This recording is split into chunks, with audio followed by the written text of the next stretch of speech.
is we're going to cut a piece. Professor Vasilis Koliatsos and his team at Johns Hopkins School of Medicine believe they may have found the signature of shell shock in the brains of war veterans. Shell shock has afflicted soldiers since World War I, but it's a phenomenon that is still poorly understood.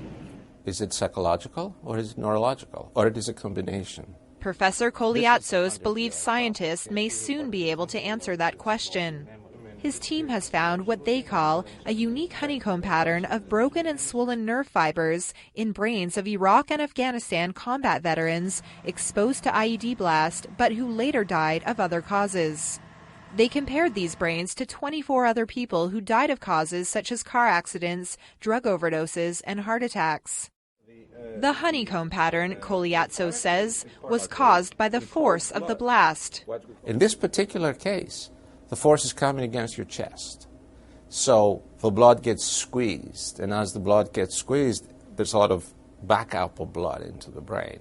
And because there's a pulse of overpressure wave that really happens like this, the brain also swells like this. And when the brain swells, it pushes against some of the fixed elements inside the skull. The damage, he says, is concentrated in the frontal lobe of the brain. This is the center of the executive functions of the brain, functions that allow you to put your life together, organize, plan ahead, understand, abstract.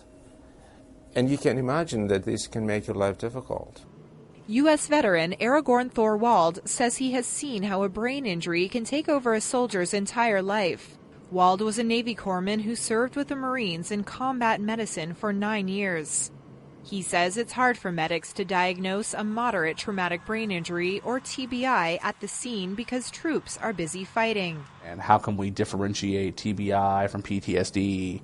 Is it an organic brain injury? Is it a anxiety disorder, illness side?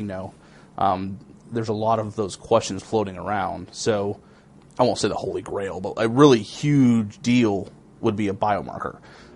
And while a biomarker has yet to be found, Koliatsos says his study shows there may be a neurological element to psychological suffering. If there is an executive dysfunction and dysfunction of the front of the brain, you may think of different medications. He says he would also like to see improved body gear that would give greater protection to the chest and minimize the impact of explosive blast upon the brain.